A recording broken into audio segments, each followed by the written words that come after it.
Good evening, Bahamas. Coming up tonight, our news is in Atlanta, Georgia, as racial tensions rise in the U.S. The opposition leader makes a few promises, and a sports camp in Grand Bahama looking to make another buddy healed.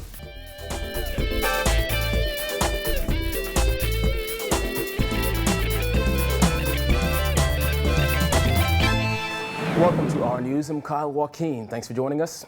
Topping news tonight, racial tension is rising across the United States as protests for the Black Lives Matter and All Lives Matter movements are taking over major cities. Our News' Christina McNeil is on the ground in Atlanta, an area where thousands of Bahamians live and visit. Here's her report.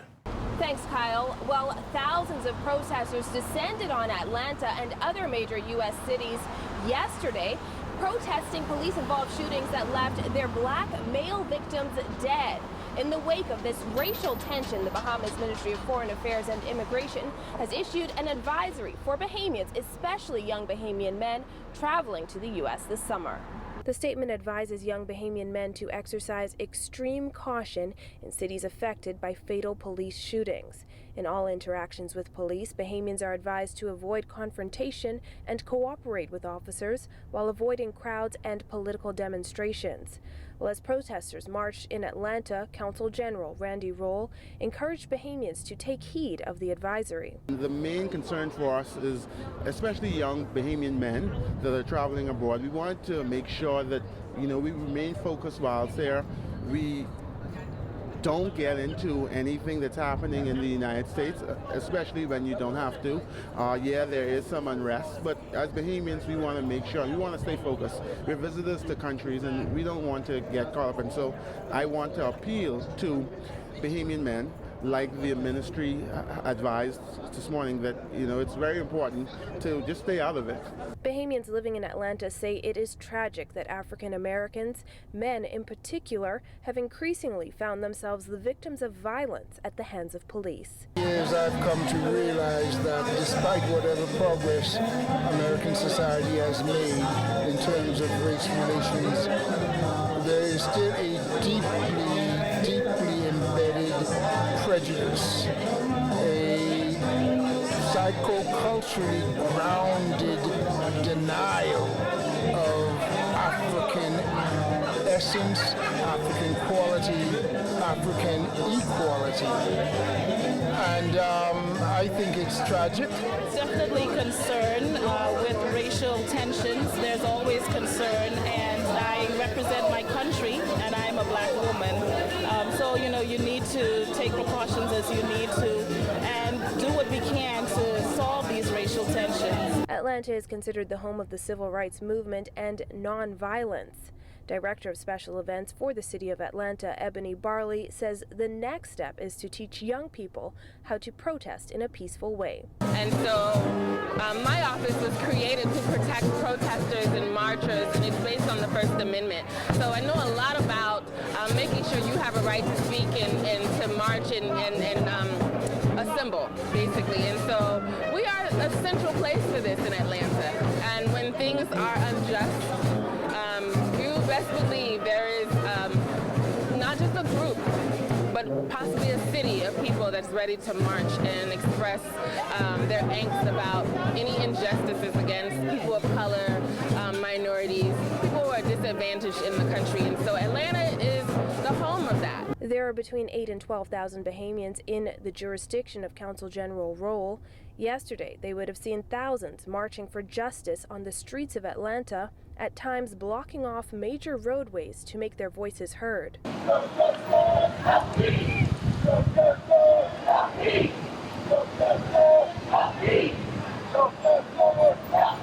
Bahamians traveling to the U.S. are encouraged to remain focused and avoid any negative police interactions. However, if there are issues, Bahamians are advised to contact or visit the nearest consular office. For a full list of those offices, visit the Bahamas Ministry of Foreign Affairs website. Reporting for our news in Atlanta, I'm Christina McNeil. Well, back here in the Bahamas, 4 men and 4 women were arrested early this morning after police reportedly found pistols in a hotel room. According to police, just after 1, officers from the Selective Enforcement Team acting on information executed a search warrant on 3 rooms at a resort along West Bay Street. It was there that they found 2 pistols along with 34 live rounds of ammunition. The 8 occupants of the room were taken into custody and are expected to make their first court appearance next week. Meanwhile, an American man is also in custody, this after he was reportedly found in possession of ammunition yesterday. According to reports, shortly after noon, the New Hampshire man was detained by United States Customs and Border Patrol at the pre-clearance lounge at LPIA after 8 live rounds of ammunition were discovered in his luggage. He was handed over to police and is expected to be charged sometime next week. In other news, during the Rock with Doc launch earlier this week, opposition leader Dr. Hubert Minnis told supporters that unity will be the driving force behind his campaign, and starting in the grassroots area proves he will only make them a priority. From poverty to prosperity, the shift is on, FNM. Do you want the shift? Do you want the change? Will you rock with Doc? I can't hear you, FNM. Will you rock with Doc? I say to you tonight, it's the people's time. It's your time. Minnis declared to attendees that if he is successful in becoming the country's next prime minister, his first move will be to make the grassroots areas tax-free zones. You in the inner city will pay no more taxes. Included in these zones will be a multi-purpose community center that will be inclusive of after-school programs, daycare facilities, center for the elderly. Amid party infighting, Minnis appealed to FNM supporters to unite, insisting this will be the driving force behind his campaign. He said unity will make the opposition an unbeatable force heading into the next general election. FNMs, we must come together. We must come together. I know, like all families, we have differences. But we must get together and take the fight to the PLP. We cannot lose focus on the real issues we face today, the issues that we face day in and day out. Well, during the renaming of the Marsh Harbor Airport to the Leonard M. Thompson Airport in Abaco this week, Prime Minister Perry Christie used the platform to encourage young Bahamians to be the best at what they love and not let current circumstances and living conditions define their future. Christie reflected on the early stages of his own life and the lives of other prominent Bahamian men as an example to young Bahamians. Yes, I grew up poor, or I'm growing up poor. Yes, my mommy and or my daddy or both have no money. I don't know how I'm going to be able to get an education. I don't know who's going to pay for it. But what I do know is I want to be somebody.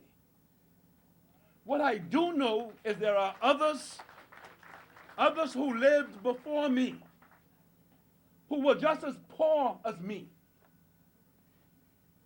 One named Captain Leonard Thompson, the next one named Hubert Ingram. The Prime Minister also acknowledged that there are many Bahamians who are destined for success and urged parents to continue encouraging their children. And there are thousands of such persons in our country whose life and commitment never allowed them to accept poverty and living without as something they couldn't do something about.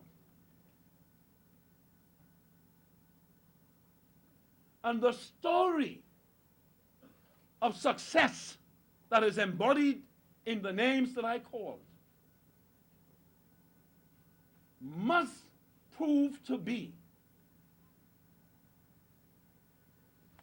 the basis upon which mommy and daddy could say to their children, you are going to be something special. Christie also told them that the Bahamas provides many opportunities for young Bahamians to achieve their goals, but only if they work hard. And why should we not believe today that we live in a country that will give you the opportunity, mommy, daddy, child, to believe that I should dream big. I could dream that I'm going to be a jet pilot. I could dream I'm going to be a doctor. Dream I'm going to be a surgeon. Dream I'm going to own a fishing fleet. Whatever it is. And I live in a country where I'm going to be able to achieve those things.